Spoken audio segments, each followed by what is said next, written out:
Hello, everyone. Welcome back to this week's episode of That's Bonkers, Bruh, where we talk about the strange and unusual, the interesting, and anything downright bonkers.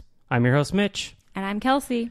We're back for part 2, Las Vegas. Haunted Las Vegas. Haunted. Yep, and we're just going to dive right into it. We're not going to waste any time, and we're just going to get right down to the nitty-gritty. What do you got for me, Kels? So this time on part 2... I mean, we could talk about so many haunted Vegas things, but we're not going to keep going on and on forever. We're just going to do a part 2. And today I'm covering Zak Bagans' Haunted Museum located in Las Vegas. So Zak Bagans, I'm sure you know, is the star of the Travel Channel's Ghost Adventures. And he is from Las Vegas. He's a Las Vegas native. And so he chose to have his museum site be in Sin City. So the site of this museum is believed to be haunted and to contain many haunted and creepy items. The building that this museum is located in was built in 1938, and there are several rumors that the owner, Cyril Wengert, what a name, would perform rituals in the basement. What? Yes, some type of satanic rituals, I'm assuming, which may have led to more paranormal activity in the building long before all the haunted items from this museum arrived. It's a good way to invite shit in. Yeah, so it's already got bad juju. It's also rumored that dark magic rituals continued to be performed in the museum's basement in the late 1970s. And I actually watched a YouTube video with the kids because, you know, they're always watching creepy deepy shit on YouTube. And they were watching a YouTube video about this haunted museum, which is where I kind of got the idea. And the basement was hella creepy. There was like paranormal investigators that went down there and it was really creepy. Originally, before we went to Las Vegas for our trip, I was like, oh, this would be a fun place to take the kids. Let's go to this haunted museum. Then after watching that video, I was like, no, this is like a little too much for young kids. Like, it seems pretty intense. Like gory intense or like I don't define know. Intense? I don't know. You'll just have to watch. It just seemed like too scary. So like just kind of too dark. Okay, dark. I guess okay, for little that's kids. Fair. There's lots of items in this museum, lots of haunted objects. They have Peggy the haunted doll. A lot of people think that they have Robert the doll at this museum. We've talked about Robert in a past episode, but no, he's not at this Las Vegas museum. He's actually in Florida. But he does have Peggy the doll there. A bunch of, I think, haunted objects. I already said that. Items owned by serial killers, like the glasses of, what is that guy's name? Is it Dahmer? No. The glasses of, everybody thought he was hot, and he's not. And Zac Efron, Ted Bundy. They have Ted Bundy's glasses there. Okay, they have Charles Manson's ashes. They have Ed Gein's cauldron that he boiled body parts in. Oh my gosh. Yeah, so if you don't know about Ed Gein, he was also known as the Butcher of Plainfield. That could be a whole other episode in and of itself. He was a grave robber, and he killed people, and he would boil body parts in this cauldron.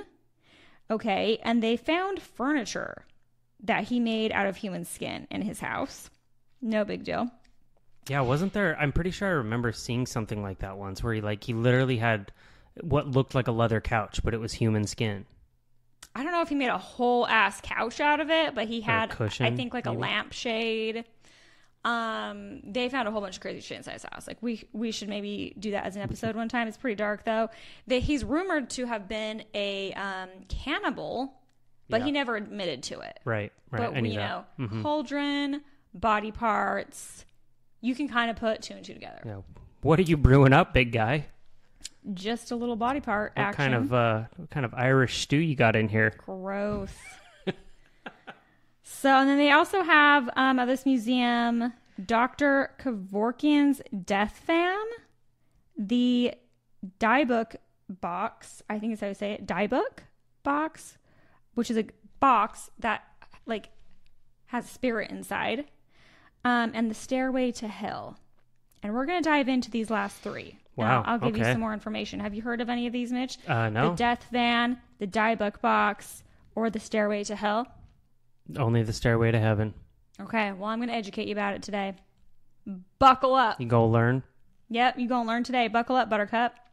So Dr. Kevorkian's Volkswagen death van. Okay. I had never heard of this, and I thought it was really interesting.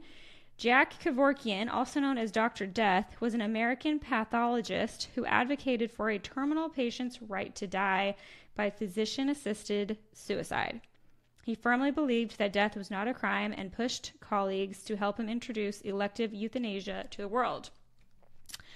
During his career, Kevorkian confessed to assisting more than 130 patients in ending their lives. His confession and other evidence led to his conviction for murder in 1999. The trial focused on the voluntary euthanasia Kevorkian administered to Thomas Yulk, a man with Lou Gehrig's disease. He used a Volkswagen van to conduct his medicides. It was equipped with a small bed and was the location where his patients took their final breaths. So pretty dark. The feeling around the van is of complete sadness and hopelessness, leaving many who see it speechless.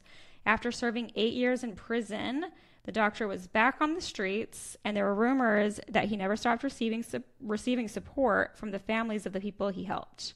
During his final years, Kevorkian gave lectures and interviews about euthanasia. He died at the age of 84 in 2011.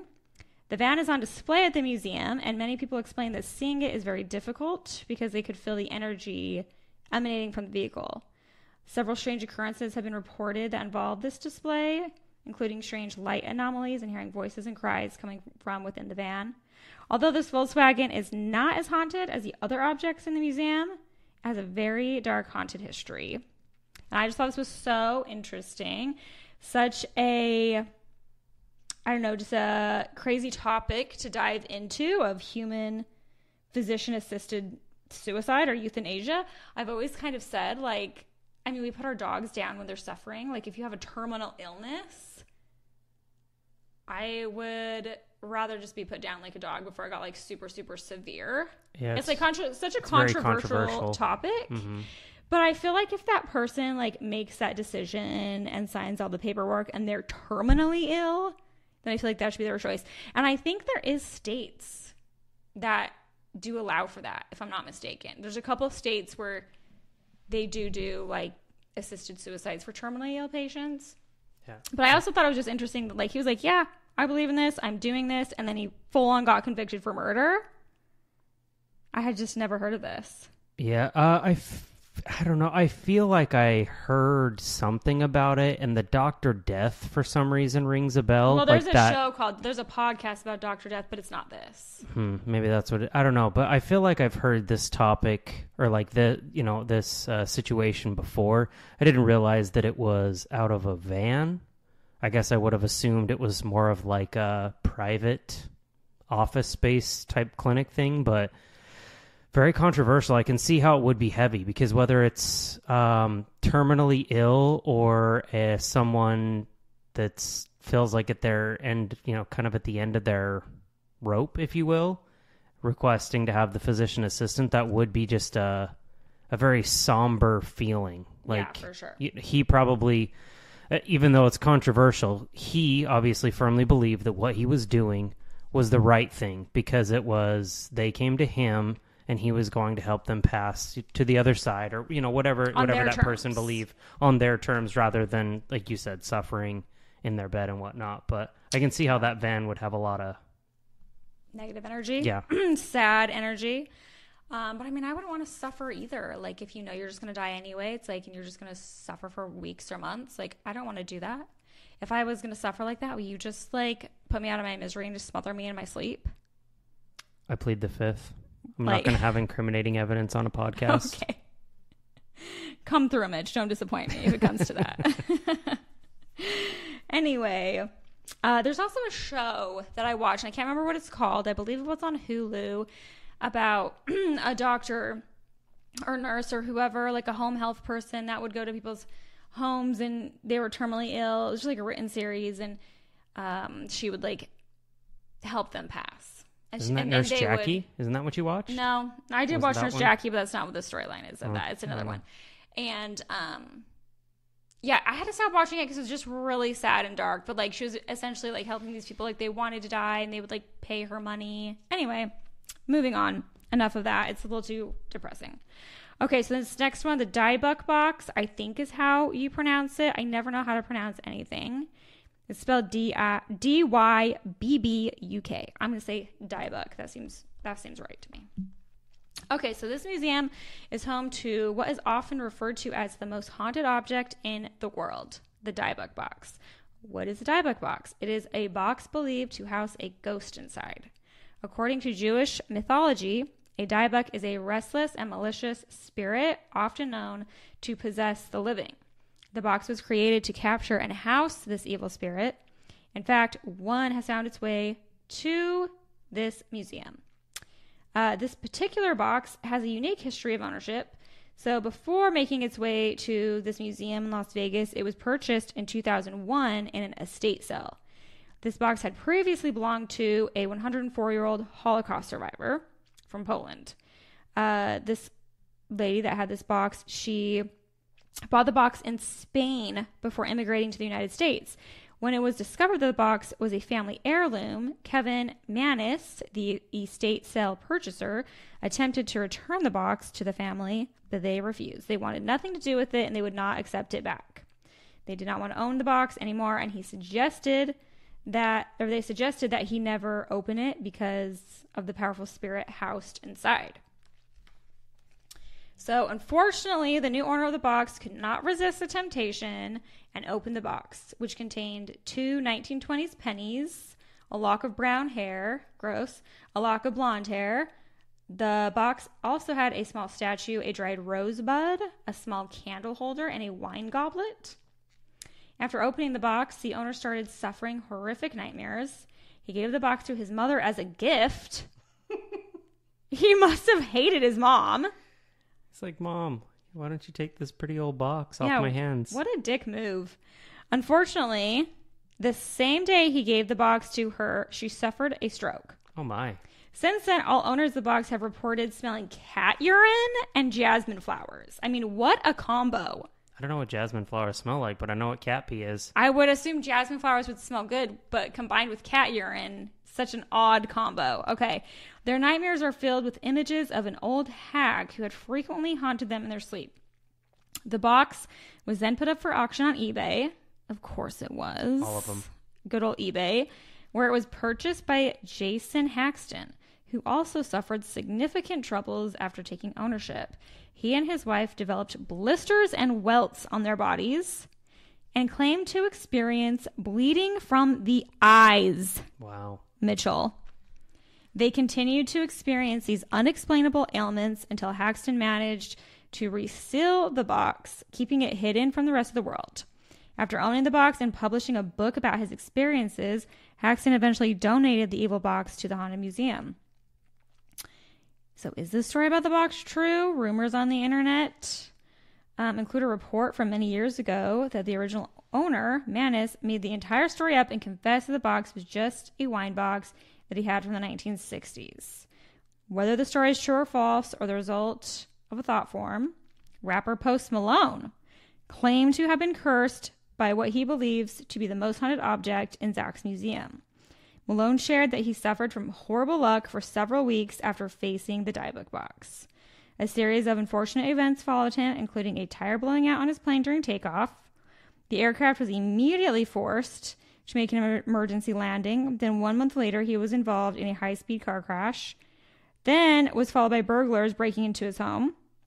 Several reports of strange activity have been reported around the box, including people seeing a black cloaked figure that tends to linger and hover around the box. Others experience strange feelings when near the box and the sensation of being followed when leaving the room. Very creepy. Yeah, I don't want to mess with a box like that. I swear I had heard something about Post Malone before being haunted by something like this. I thought it was from Robert the Doll. I swear I heard on another creepy podcast that I listened to that Post Malone said he was haunted by Robert the Doll. Maybe he's just like you and he's into creepy shit and he was haunted saw multiple times. A lot of things all in a short span. He was That seems he odd. was on a haunted museum tour and not sure which thing really got him. I don't know, but I got this information from this book that I used on the last episode, The Ghosts and Legends of the Vegas Valley. That's where I got this. I do like Google things too, or find things on the internet, like to see if it lines up. But yeah, that's what it says. Interesting about good old Posty. Yeah, that's I don't know, the combination of the things that were inside of the box too is interesting, right? Yeah, so random. Hair, a wine goblet, a candle. What was it? A candle holder or whatever. Pennies from the 30s. I don't know. 20s. It's just 20s, whatever. It was. That's a. Yeah, so it must What have a been weird it must have combo. been a good sized box. Yeah. I kind of pictured it as like a really tiny, almost like a jewelry box. Yeah. I cannot believe that guy gave it to his mom. What a dick. Why would he do that? He must I have don't hated know. her. Anyway, moving on. So, Mitch, have you ever heard about the Demon House? The Demon House. Can't say I have. Located in Gary, Indiana. Nope. Okay, well, I had heard of the Demon House, and that's where the Stairway to Hell came from. So there's actually a documentary about the Demon House in Gary, Indiana. The story behind this haunted or even possessed home inspired Zak Bagans to buy this home. He bought it sight unseen so he could learn more and conduct some research into why the house was haunted. So the story behind the Demon House starts with a mother claiming that her 3 children were possessed by demons that lived in their home. And this was not just like feral little boy shit. Mm-hmm. They had some other creepy shit going on.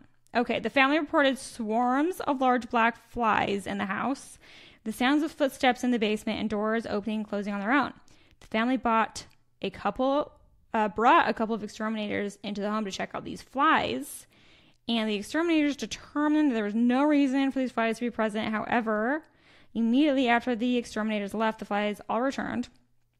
Strange occurrences continued, leading the family to believe that the 3 children were possessed. So abnormal activity included eyes bulging, a change in their voices, and twisted-looking faces. One day, the 9-year-old shared details of what it was like to be killed and was witnessed walking up the wall in the presence of a mental health specialist and a caseworker. So this was the part I heard about. I heard about this once, about that some like caseworker and hospital staff witnessed a boy walking up the wall. That's like some, what's that show? Exorcism of Emily Rose? Yeah, no thank you. That's some scary stuff. That's what scares me more than, I mean, I don't love horror movies and like slashers and stuff like that. Like the suspense, my life's stressful enough. I don't need the suspense. Right. But like the paranormal activity stuff, like the possessions, I guess, is what really makes me feel uncomfortable. You want to hear something scary? Probably not. It's kind of late. Okay, well, I'm going to tell you anyway. So I listened to, other spooky podcasts. It's why we got inspired to start this one. And on one I was listening to, they were covering a case about a possession. I can't remember which one it was. The podcast is called Scared to Death. And they had a clip of the sounds from one of the exorcisms. And they were like, oh, we're going to play this clip from this exorcism. It's pretty disturbing, so you trigger warning, whatever. And I was scared. I was listening intently. And I was like, oh my gosh. And I just was waiting for it to play. And I never played. And I'm like, what the hell is happening? Why are they taking such a long pause? So I looked at my phone, and it just had gotten out of the whole thing. Oh my gosh. Yeah. It had gotten out. I've never had that happen before. I've never had it happen since. And there's been lots of reports on scary podcasts where ghostly type stories or whatever, where people will be listening and something crazy will happen like that. It freaked me out so much. I was like, okay, screw that. I'm not going to go back into it and listen to it. My phone kicked me out of the podcast. You were not meant to listen to it. It wasn't like it was buffering or that it was paused. It was fully out. Just exited Apple Podcasts. Yeah, my phone was like, nah, we're good. I feel like was it Scared to Death? We were watching one time, we were on a road trip, and I popped my neck, and right after that they were like, and he broke his neck and died. Yeah, that was it. That was pretty hilarious. It was a great sound effect. Anyway, I digress. Back to the story. Okay, so he's walking up the wall in front of this health specialist and the caseworker. The 7-year-old boy started choking his brother, and it took 2 adults to pry his clenched hands from around the brother's neck. Some people, including guests, felt that they were choking and nauseous in their home. All the children received mental health counseling, which determined that they were of sound mind and body. So it was causing them to act so strangely. So Zak Bagans actually decided to bulldoze this home to the ground. And before he did that, he pulled out the home's staircase. And he transported these stairs back to Las Vegas to be the newest exhibit in the museum. And it's just resting in a corner in the museum. These the stairs to the basement or whatever. And they call it the stairway to hell. So rumors claim that the construction workers that were installing the staircase in the museum walked off the job and refused to return to the location. So as a result, visitors at the museum feel faint and nauseous when near this exhibit. Even if they do not know the history behind the demon staircase, they still feel some type of way. So Zak ordered this home to be demolished in 2014, and the staircase to the basement just sits in the museum now. Did it ever get demolished then? Yeah. It did? It did get demolished. Yeah, he demolished. Okay. Yeah, they demolished the house, and they pulled the staircase though. Okay. As like an artifact or whatever. When you said that they were like walking off the job and stuff, I thought it was just like, no, it's still sitting there. No, that's not how I took it. To the best of my knowledge, it did. It's the construction workers that were like installing the staircase into the museum. Okay. Yeah. Okay. That makes sense. So anyway, yeah, seems like a spooky dooky place. I'm really not a fan, honestly, of Ghost Adventures. I think it's kind of a dumb show, and I think Zak's kind of weird. But it's just hard to watch. I mean, it sounds exciting in theory, but then all of a sudden they're like, "Holy shit! Did you see and hear that?" And it's like, no, and you wait. You're like, "Well, I didn't see anything because you were shaking the camera like crazy." And all I heard was, which could have been you just like rubbing the microphone up against your clothes. Yeah, it's not my fave. But it does sound like a pretty interesting. I think the museum would be cool to see. Yeah, it sounds like an interesting museum for sure. So. Yeah, anyway, I'd get behind that. Thought I'd cover it. So it had a lot of good, weird things in there. So, yeah. Yeah, that's fun. On to the next. On to the next, as in me. As in you. As in You're me. Up. Okay. Yeah. Well, here we go. Well, after the last episode, I had a friend reach out to me, and he said, "Yo, you should look into Lake Mead." I'm like, "What do you mean?" And he's like, "Well, it's drying up, and they're finding a bunch of bodies." So that's exactly what I did. Thank you, Jeremy. So Lake Mead is part of the Colorado River, and it was dammed up ultimately by the Hoover Dam. But what I didn't realize, so it's 24 miles outside of Las Vegas. It was, in 1983, 532 feet deep at the deepest. Wow. But it's only like 30% now. So I don't know what 30% of 532 is. I'm giving it about 170 feet at the deepest part. I mean, I'll take your word for it. Something like that. I don't know. Anyway, so like I said, Colorado River, there are approximately 3 planes at the bottom of it that they know of. Wow. And just in the last couple of years, they have found something like 12 bodies. Here's what's interesting. Like, some of them were like, "Oh, this man was floating in June 2011." Oh my gosh, Titus just walked in the door. Shut your face. The door moved. I couldn't see anything. The dog walked in, and I was just like, You were alarmed. I was alarmed. I didn't know if it was a kid, but I didn't see a kid. Holy cow. Our dog just walked in the office and pushed the door open, and yeah, I could see what was happening. Mitch just saw the door open out of the corner of his eye. That was alarming. Okay, anyways. Back on track. Whew. Okay, found the note, though. 7 bodies have been found just over the last couple of years. One of them was a man that was floating. Most of them, by the way, have been deemed like accidental deaths or whatever. People that had drowned, fallen in, never to be recovered until much later. However, there was a man that was found in a barrel. Oh, gross. Yeah. So the barrel had been like stuck in the mud, and it had been in there for quite some time. When it was just found by a couple that was like walking along the reservoir or something like that, like the beach, and they found this just barrel sitting there that had partially decayed and found a body on the inside.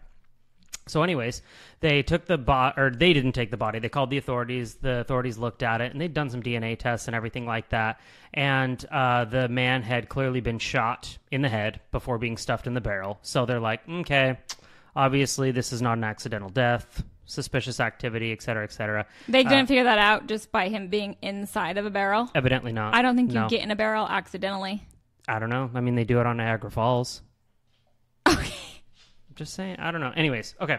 So they've done some DNA tests, and although nothing has been found conclusive, there was a woman that came forward. Her name was Barbara Brock, and she is like, "That's my brother, guarantee. That's him." They figured that it was from about 45 years ago, which would have been about what is that, the late 1970s.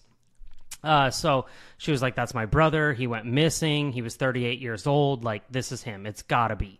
And she went well into how he had sort of a shady past. He'd definitely been involved in the mafia. To what extent, she didn't know, but she'd been missing her brother all this time. They have looked into some stuff, nothing, again, conclusive, but they had found an Anthony Spilatoro, I think is how you say his name. He was basically like the boss at the time, reigning over Vegas. He was technically from in Illinois, but yeah, he was reigning over Vegas at the time. They called him Tony the Ant. You want to know why they called him Tony the Ant? Why? Tell me. Because even though he was a mob boss, he was only 5'2". Oh, so he was a short king? He was a short king. Like, literally, short king. Anyways, they wrote a movie about it. Casino came out in 1995. I've never seen it, but now I'm curious. I've never heard of it. So anyways, they're going to continue to look into it, but I don't know exactly what's going to come of it. I had searched and searched and searched because they had found this body back in like 2022, I think it was. And you would think that the DNA wouldn't take that long, right? Like, they have a lady that's like, yo, that's my brother, and there's got to be some sort of DNA along with it. But they found clothes that did match what she had said. He was probably wearing stuff from the 1970s. And anyways, decay has taken its toll on him. But it is very interesting because they do continue to just uncover. And as, you know, Vegas and Arizona continue throughout this basically 2-decade-long drought, who knows what else is going to be dug up. That's wild. Imagine your family member gets killed or goes missing or whatever, and then years later you hear on the news that they like found a body in a barrel, and you're like, holy shit, it's Steve. Yeah. Or whatever his name. I don't know, I just made that up. Like, that would be crazy. I guess if you do want to know his name is supposedly Bobby Eugene Shaw. So like, oh, that's baby Bobby. Wow, that's crazy. Do you remember that time that you guys found a dead body at Pineview Dam? I wasn't there, but I thought yes. you were. No. So yeah, that was we were probably like 17, 18 years old. I was in a band at the time, Screamo band, and Mitch was a screamer, we were not. we were heading up to go to this big ass house up in the up by Pineview Dam, and there was a recording studio in the basement.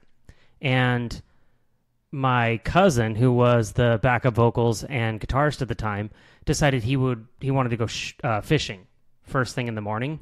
And so he went with one of the guys that was helping to do the recording. They went fishing at Pineview Dam, and they literally stumbled across a body. Wasn't it like in a bag? I don't remember the details, to be honest, but for years after, you could drive by and see where something, aka a body, had been drug up and over this mound and then down the backside. Because we drove by it a whole bunch whenever we'd go up like snowboarding that way or go to the dam or whatever crazy. else. You could drive by it for years and just be like, look, there it is. You can see that was, yeah. I forgot about that. That's crazy. I know, I did too. It just spurred my memory. I remember I was like annoyed because you were going to be gone the whole day because you guys were like recording or whatever. And then I called you at one point. I was like, hey, do you know when you guys are going to be done? You're like, well, we're not recording because they found a dead body. Yeah. They had to like talk to the cops and stuff. Like, wow. Yeah. That's crazy. Just dumping bodies in dams left and right, I guess. I guess so. That's really disturbing. Makes you not want to go swimming in the dam or the lake. There's probably something in there. Yeah. Okay. Anyways, What else next you got? story. It's basically an extension of Lake Mead is Hoover Dam. It's one of the most haunted places around Vegas. There's been approximately 112 people die from the construction alone. And that's like people that are like known that have died, accidental deaths, but that doesn't account for all the people that probably have died from other like carbon monoxide poisoning and things of that nature. There was even speculation that they're like, oh, there's so many bodies inside of the dam that just got covered up. But like there have been people that have gone and sort of like logistically looked at that and they've deemed it not accurate. There's no way that there could be all these bodies in there. Otherwise, eventually it would decay. That would create pockets, which would weaken the concrete and chip off. Plus, it came in a lot of times in blocks. Anyways, I digress. It was built during the Great Depression. Started in 1935, I believe it was. But the other thing that makes it so haunted is that it's the site of over 100 known suicides. Wow. Yeah. One of the apparitions, if you will, have been seen by many people is and this apparition has been seen walking towards the edge and jumping off, and then people run over to see, oh my gosh, like what's going on, and it's disappeared. Oh, I think I've heard of this actually. I think I heard a story about this, like a cop was telling the story once that they ran over to try to like save someone and the person was not there. Yeah, the one in particular that I read about that gave a pretty detailed description of things was a cab driver. But regardless, crazy, right? So like I said, a lot of them were sick and they ended up at the hospital. They called it Old Boulder City Hospital, also known as the Hospital of the Damned. The crazy thing about this hospital is that it was the only place that was even relatively close to the dam, because this Boulder City was actually built to support the economy that was based around building the Hoover Dam. The hospital itself and the city were, as well as the dam, were actually built off of 6 companies. It's actually called 6 Company Hospital in some places. You'll see this Boulder City Hospital called. In conjunction with the federal government, so that they could ultimately dam it up and then produce water and power to a whole bunch of people through California, Arizona, and Southern Nevada. But they would charge these men primarily that worked on the dam $1.50 a month as sort of their health insurance, so they could be seen at this hospital. The problem is that they brought their whole families out there, and their families couldn't be treated at this hospital. Which is so dumb. That's they would have to ship them like 40 some odd miles to the nearest hospital in Vegas if they actually needed care. That's the dumbest thing I've ever heard. Isn't it? I know, right? Anyways, so I do have a little story here. This is the Boulder City Hospital was built during the Great Depression, as I had said, to accommodate and provide care for injured and ill construction workers. Often called the Hospital of the Dam, this building was the final place where many Hoover Dam construction workers stayed before their death. Hoover Dam death resulted in falls, being struck, cut, and many other claimed have been that had died of pneumonia and or carbon monoxide poisoning. Those that died from pneumonia were believed to have suffered the additional poisoning from the dam during its creation.